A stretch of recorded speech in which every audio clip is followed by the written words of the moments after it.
Queria começar só trazendo um pouco de uma reflexão, como esse painel aqui... Obrigada.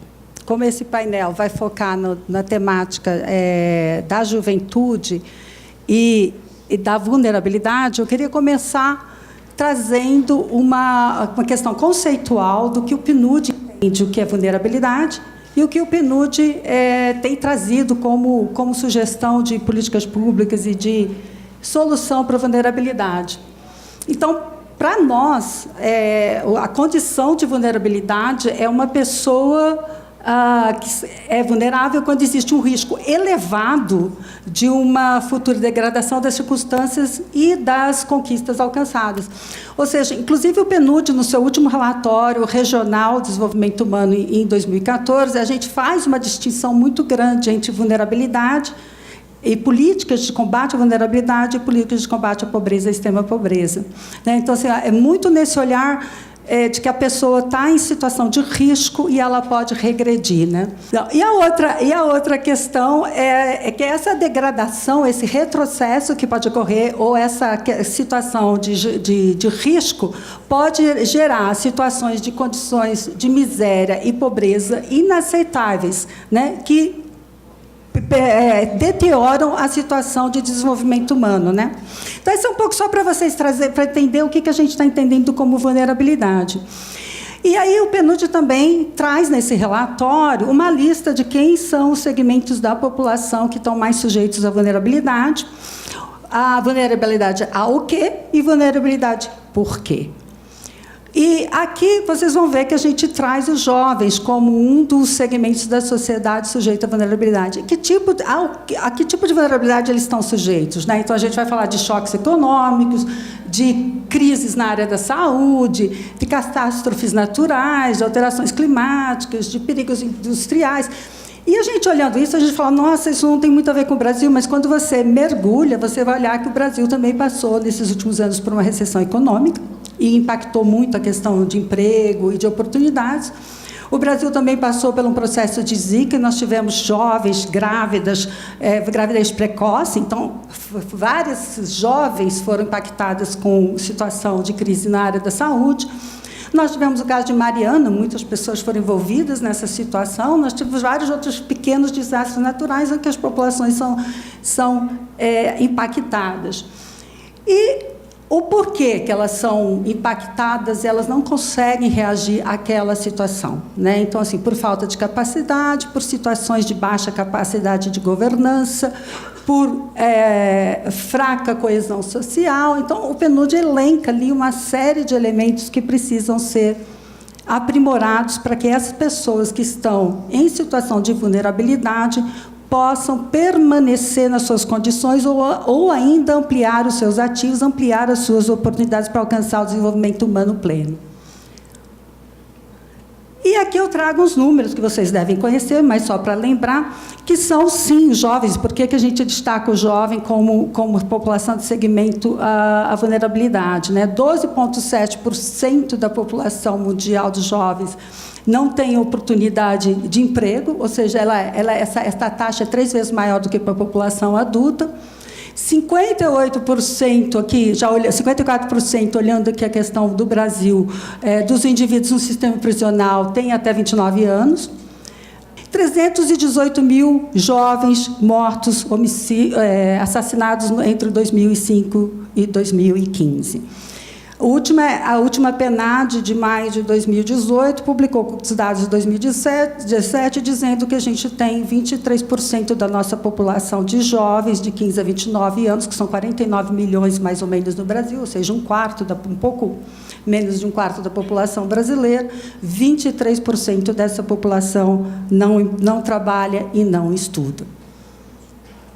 Então, assim, quando a gente olha a população jovem, a juventude do Brasil e no resto do mundo, a gente olha-se com um olhar de inspiração, com um olhar de que é o futuro, de muita esperança, mas os jovens não é uma peculiaridade só no Brasil.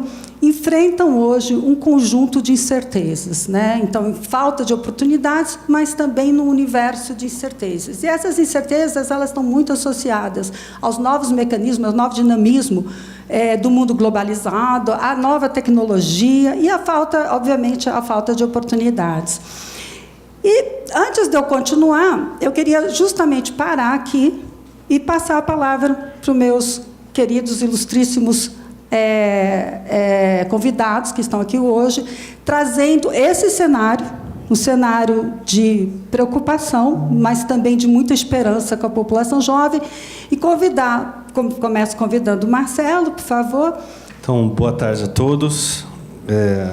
Gostaria de começar agradecendo, então, ao excelentíssimo ministro da Segurança Pública, ministro Jungmann, aqui presente, a Maristela Baioni, uma parceira de vários ministérios, né? Eu vou trocando de ministério e continua a parceria com a Maristela, mas é verdade, a gente já teve em outros ministérios juntos.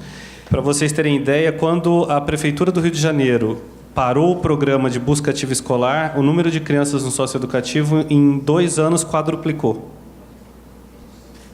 Então, a ideia, graças aí ao apoio do ministro Jungmann, que está destinando um recurso de 90 milhões de reais do Fundo Nacional de Segurança Pública, mostra uma visão que mostra que a segurança pública não é só a compra de... que também é necessário, mas não só a compra de material para repressão, mas também a intensificação de atividades de prevenção. Essa questão da proteção da primeira infância, que a Maristela fala, está dentro do governo federal em várias áreas. Um elemento central são os Objetivos Globais para o Desenvolvimento Sustentável, né, os famosos ODS, nos quais vários ministérios atuam de uma forma conjunta. Então, de fato, a gente não pode negar, houve avanços importantes em relação à proteção de crianças e adolescentes nos últimos anos. Cerca de 239 mil crianças, a gente pode considerar que foram salvas aí com várias iniciativas entre 95 e 2005, e desde então mais 100 mil crianças deixaram de ser, foram recuperadas aí de eventuais, se a gente considerar a taxa existente anteriormente, a taxa de evolução e a taxa de crianças que deixaram de ser mortas. Mas nada disso impede que a gente tenha essa altíssima taxa de homicídios. Nos últimos poucos anos, 100 mil meninos e meninas foram mortos no Brasil pelas altas taxas de criminalidade, sobretudo, e não só criminalidade, mas também na primeira infância, por causa da violência, né?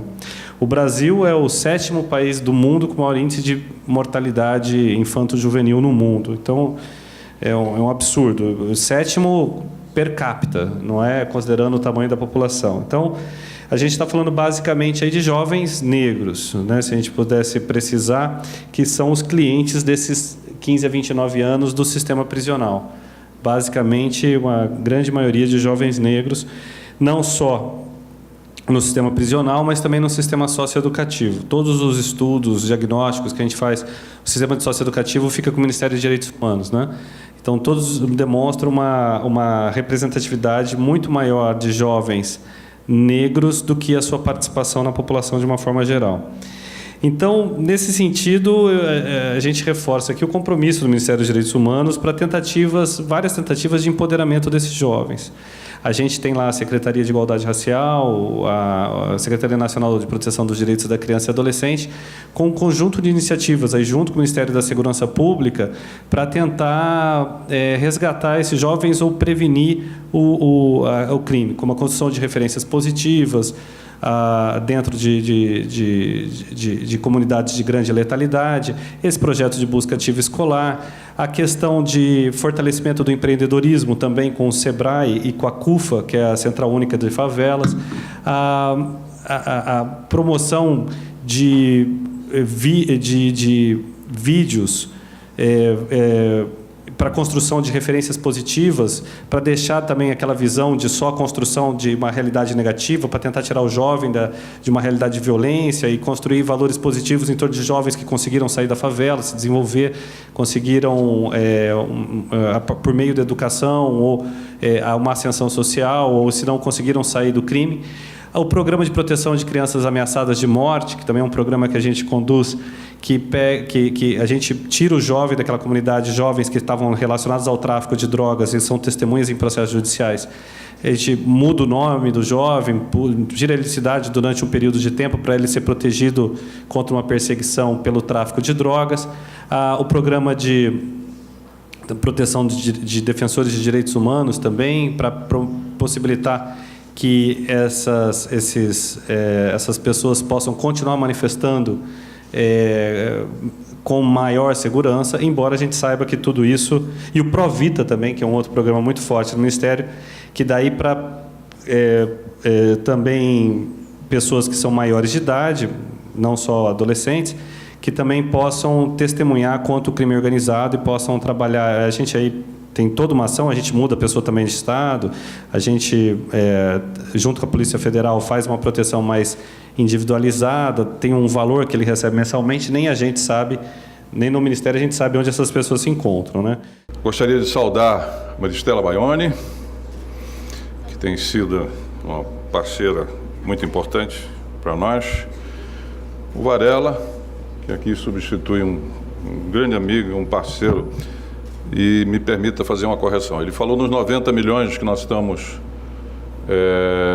repassando. Na verdade, esses 90 milhões foram, em grande medida, praticamente toda medida, conseguidos pelo Gustavo Rocha, que, enfim, por razões familiares, não pôde estar aqui presente, mas que é um grande, extraordinário parceiro nosso, juntamente com o Varela, né? E também gostaria de saudar o presidente da Associação Nacional de Universidades Particulares, Dr. Rubens Lopes da Cruz. Meus parabéns à ANUP por ter essa preocupação social. Eu vou ter que iniciar com um contexto, com a contextualização, falando um pouco sobre segurança, para depois poder chegar no tema, que é a questão da juventude vulnerável e do que é possível fazer. O motor da tragédia da segurança pública brasileira, e eu digo isso com pesar, está numa juventude de 15 a 24 anos. Por quê? Porque todos os indicadores de letalidade nessa faixa de 15 a 24 anos são pelo menos o triplo da média de letalidade, da letalidade média que você tem no Brasil. Ou seja, são os jovens de periferia, jovens que estão fora da escola, que não têm trabalho, que têm famílias desestruturadas, na sua grande maioria negros e pardos, que mais morrem e que mais nos matam. Então é evidente que é muitíssimo importante observarmos isso, porque se nós dividíssemos as políticas de segurança entre políticas repressivas, que todos nós conhecemos e falamos sobre ela, e sobre política preventiva, socialmente falando, de pouco se fala, e aqui desde já eu adianto que o Brasil não conseguiu construir, em que pese os esforços, mas uma política de prevenção social de nível compatível com a demanda e as necessidades e os problemas que nós temos. Nós ficamos presos dentro da lógica repressiva sem atentar para o fato que o que move o motor exatamente desta nossa insegurança, desse nosso medo, não é? E no limite, por que não dizer, essa ameaça à democracia que representa a violência e insegurança, tem no seu core exatamente a questão da juventude. Não é que nós tenhamos qualquer pretensão, muito obrigado, a criminalizar a juventude. São fatos propriamente ditos, não é? E uma maneira de se olhar e de lançar um olhar sobre essa situação é exatamente visualizar o sistema prisional brasileiro. O sistema prisional brasileiro tem uma população de 726 mil apenados. Isso quer dizer que nós temos a terceira maior população carcerária do mundo. Mas vejam isso aqui, o número de vagas é 368 mil, o déficit de vagas é praticamente o dobro, 358 mil. A taxa de ocupação, 197, claro, o dobro. Taxa de aprisionamento, 352. Aqui os dados que eu falei para os senhores e senhoras. Esses dois aqui estabilizam e até estão decrescendo. O do Brasil está crescendo e, além disso, nós temos mandados de prisão em aberto, praticamente um outro sistema prisional brasileiro. Só isso já dá para perceber exatamente o tamanho do problema. Vamos agora fazer uma estratificação disso que a gente está colocando aqui. Presos sem condenação, 40%. 4 em cada 10 presos hoje no sistema penitenciário brasileiro não tem qualquer tipo de condenação. Isso quer dizer que ele poderia estar num sistema aberto, poderia estar numa prisão domiciliar, poderia estar no semiaberto, teria que estar no fechado. Não se tem isso. E muitas vezes, inclusive recentemente, quando nós fizemos um mutirão no Ceará, nós encontramos um preso sem condenação que há 7 anos estava dentro do sistema prisional. Não é inusual isso acontecer. Regime fechado, 38, regime semiaberto, 15, portanto, há um gargalo mais ou menos como existe na área da educação. Você tem uma enorme base da pirâmide, que é o ensino fundamental, e um gargalo no ensino secundário, como sabem os senhores, mais ou menos o que nós temos aqui. Regime aberto, medida de segurança e tal. Gênero, a grande maioria, esmagadora maioria, é masculina, e nós temos a questão das mulheres, ela tem crescido muitíssimo mais do que tem crescido a população masculina. Por quê? Basicamente por conta de drogas e por conta dos companheiros das mulheres se envolverem com drogas e elas são levadas também a se envolver. Os senhores vão ver depois que praticamente a quase ou semi-totalidade das mulheres que estão presas é por drogas. E isso elas são levadas pelos seus companheiros. Olha aqui, ó, o que já foi dito pela Maristela. De 18 a 29 anos, ela falou 53, não foi? 54, está aqui, 55%. Então, basicamente, nós prendemos jovens. Em grande medida é isso que nós estamos fazendo. O sistema prisional brasileiro, que não tem condenação, em grande medida para 4 em cada 10, é isso aqui o que ele prende. E 64% negros ou pardos, apenas confirmando 2/3 praticamente do que tem lá dentro. Escolaridade, apenas 1% tem ensino superior completo ou incompleto. 1%. Não tem educação básica completa, ou seja, analfabeto funcional, largou o ensino fundamental, 90%, gente. E 10% o ensino médio. Está claro? Eu acho que esses números praticamente não demandam que a gente faça grande discussão sobre ele, mas apenas uma constatação daquilo que eu inicialmente procurava dizer. Nós prendemos analfabetos, pobres, jovens, pardos, negros e 4 em cada 10 deles sequer têm uma condenação estabelecida. Quem garante a vida de quem está dentro hoje de 1.400 unidades prisionais espalhadas pelo Brasil são as facções.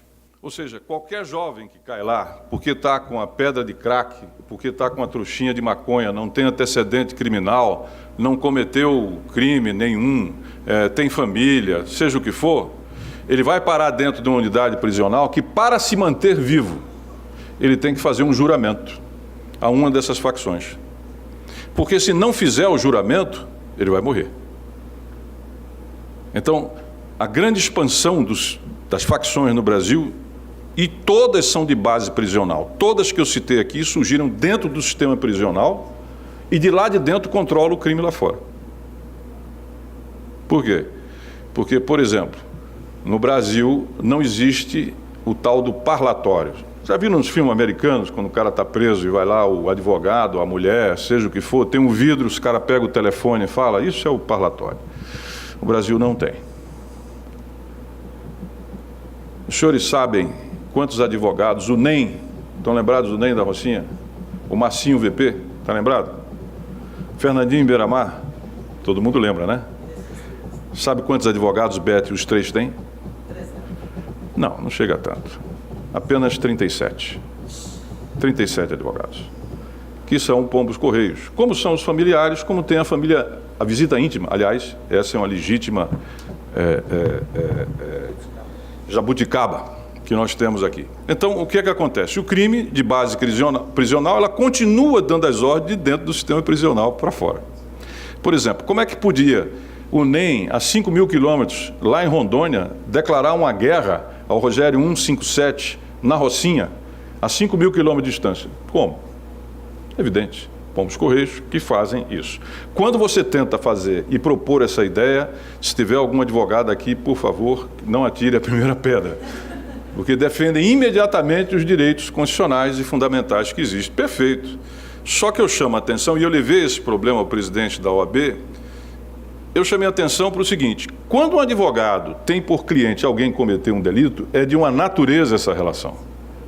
Quando é um advogado de uma facção criminosa, a relação é de outra natureza. E vocês vão ver isso por quê? Daqui a pouco. Bom, isso aqui é apenas para dizer, isso é de 2016. 424 comunidades no Rio de Janeiro eram controladas pelo Comando Vermelho, 77 pelo Amigo dos Ambigos, 82 pelo Terceiro Comando e 146 pela milícia. Isso era o Rio de Janeiro, né? Isso há 2 anos atrás.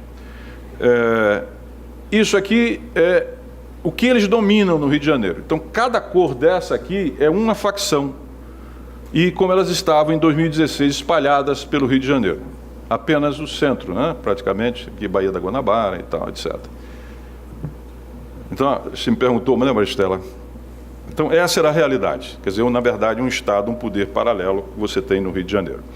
E, ao controlar o território e eleger os seus representantes, o que é que acontece? O crime organizado começa a indicar, na divisão de cargos, seus representantes para delegacias, batalhões, companhias.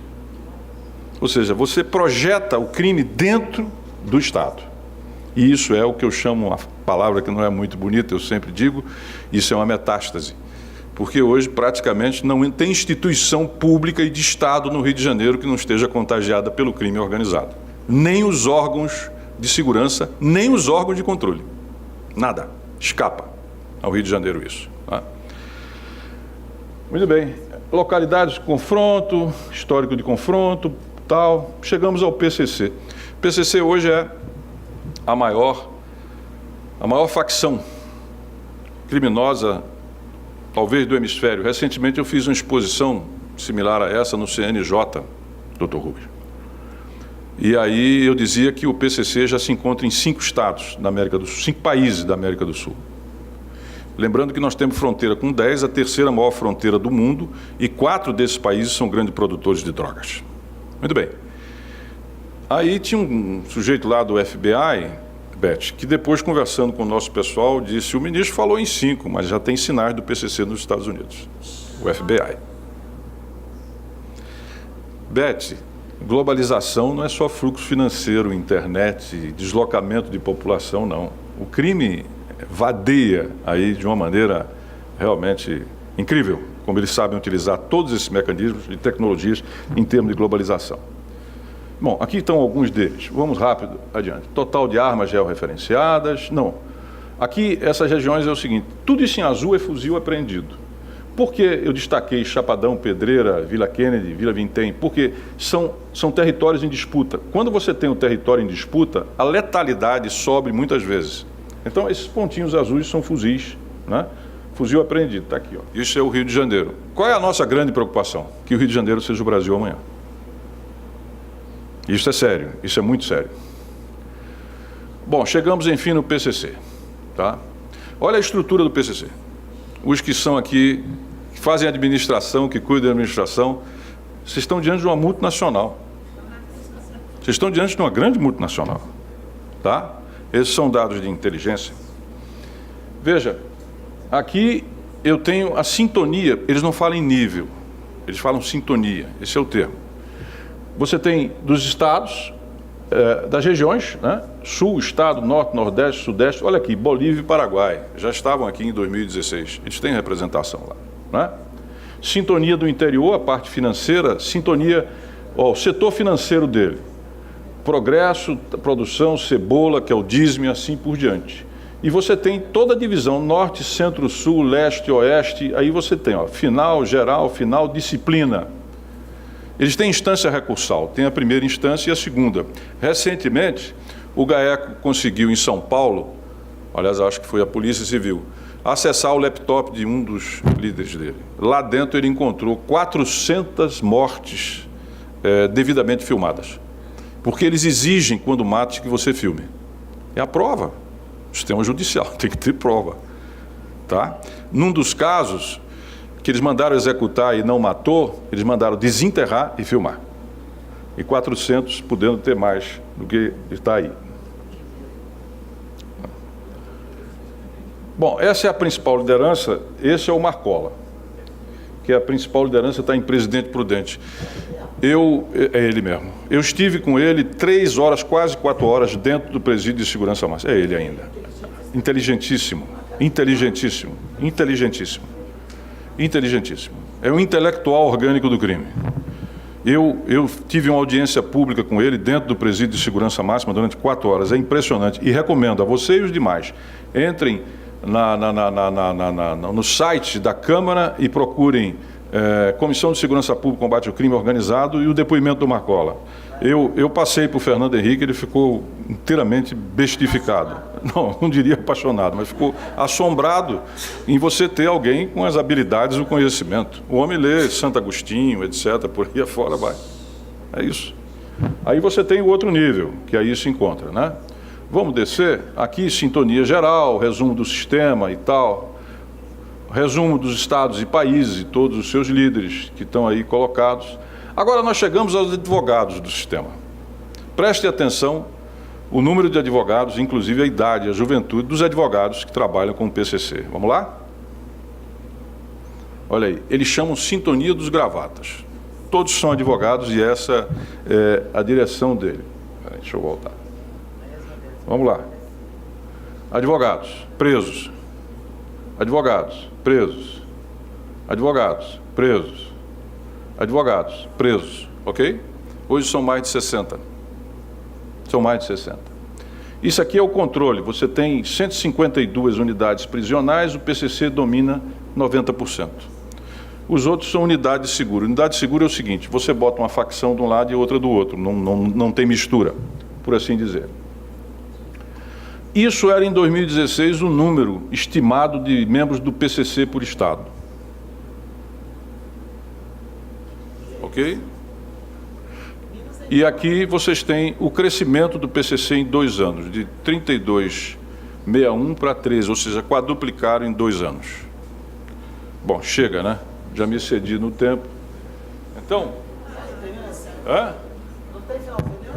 Não teve o quê?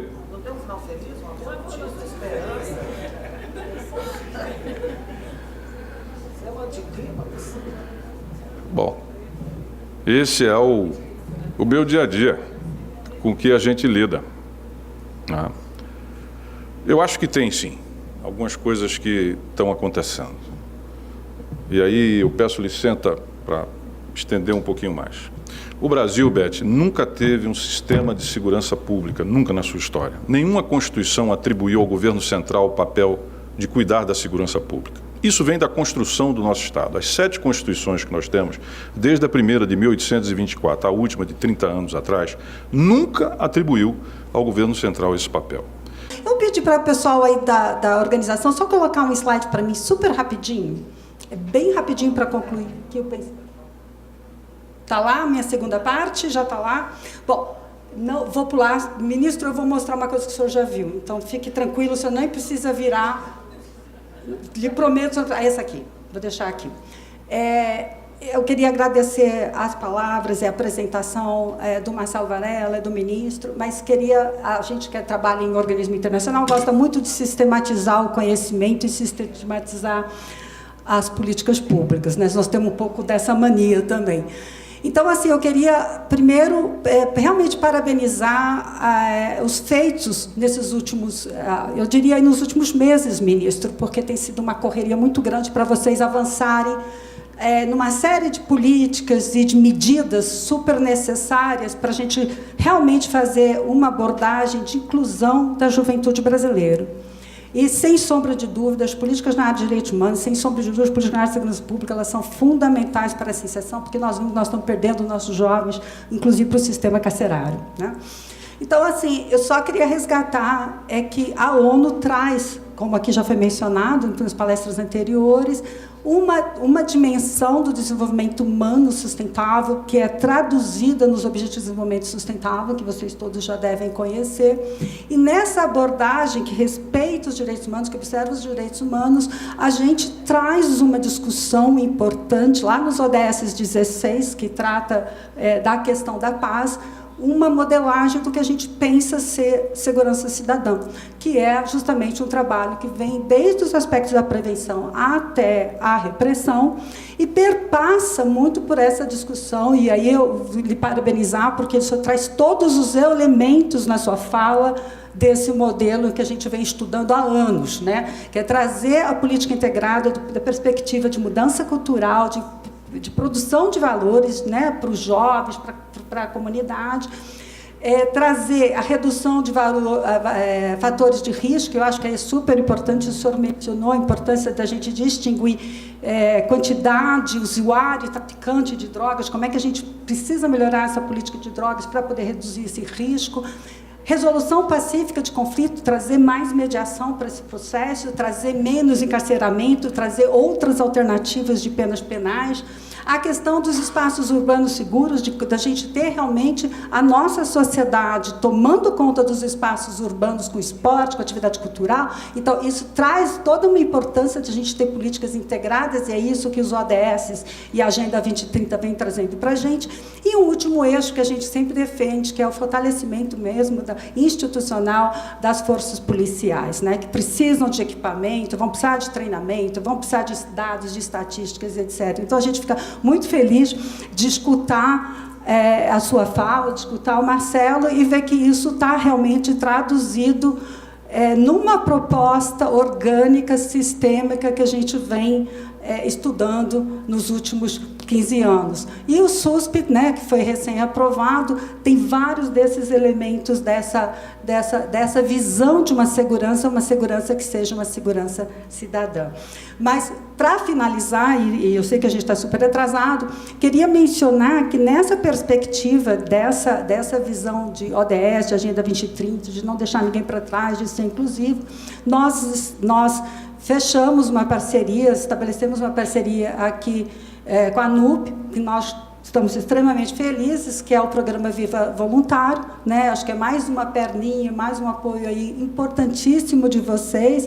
O Ministério da Educação, trabalhando com o Conselho Nacional de Educação, aprovou uma resolução que permite vocês a não só estimular, incentivar, criar só os seus programas, que vocês já vinham fazendo isso, né? Então, deixo o registro aqui de que a gente tomou conhecimento do trabalho que já vinha sendo feito, mas que agora eu acho que a gente une esforços também para usar esse braço do voluntariado, trazer jovens para contribuir com a gente, construir valores junto com esses jovens, principalmente vocês que estão na rede privada, que têm jovens, que têm um pouco mais de condição de serem atores dessa transformação social, né? Então, faço aqui, usando o título do painel, que é um convite para a ação. Então, um convite aqui para vocês que estão aguentando aqui junto com a gente até o final dessa sessão, mas um convite para que vocês coloquem as instituições de vocês à disposição do programa Vila Voluntário, usando os espaços, abrindo vagas, fazendo as chamadas de vocês na plataforma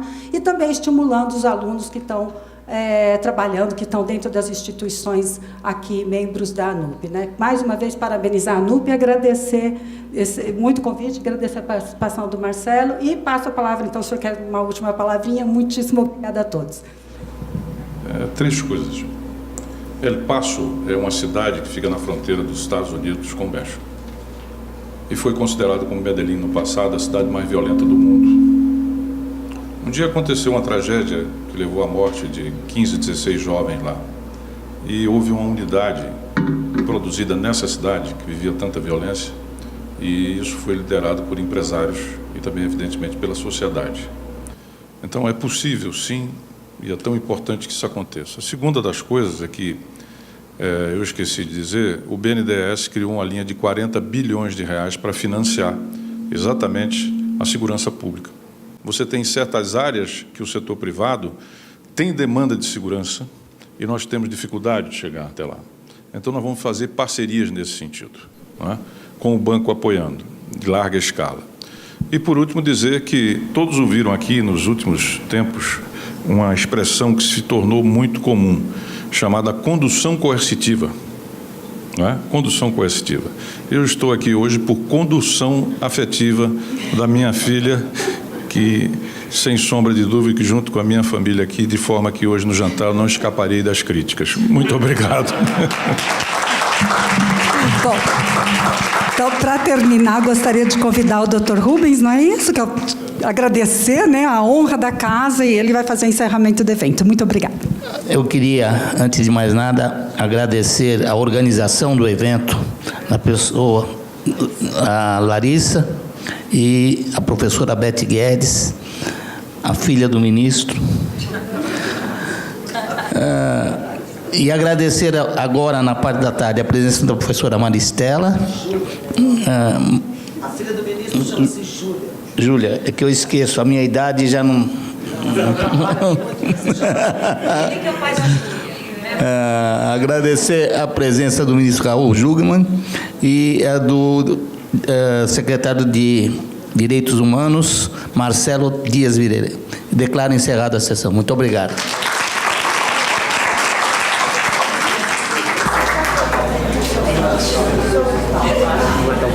Um momento, por gentileza. Só um momento, por gentileza. Convidamos ao palco, neste momento, a gerente de responsabilidade social da ANUP, Júlia Jungmann, e a coordenadora da área programática do PNUD, Maristela Baione, para oficializar a colaboração da ANUP ao programa Viva Voluntário. Só mais um momento, por gentileza, o evento está encerrando.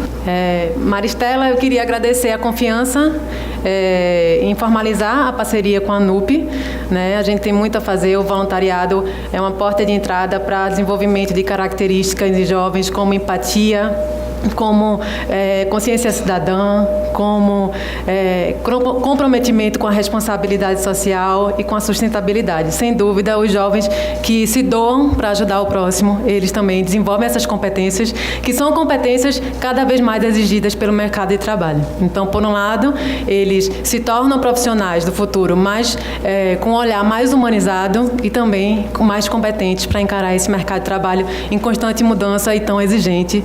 E podem encontrar um propósito para a sua carreira, que a gente sabe que quando um profissional tem um propósito, tem uma meta, tem um objetivo de onde ele quer chegar, ele simplesmente vai. Então, eu queria agradecer a confiança e espero que a tarde de hoje tenha sido uma tarde para inspirá-los, a discussão tenha sido proveitosa e saibam que vocês podem contar com a ANUP Social sempre para apoiar em todas essas iniciativas que são inovadoras, que são importantíssimas para a contribuição de um mundo melhor. Boa tarde. Então, encerrando este evento, agradecemos a presença de todos e a ANUP os convida para o coquetel que será servido no foyer, logo à frente deste auditório. Tenham todos uma boa noite. Muito obrigada. ANUP Social, educar para transformar.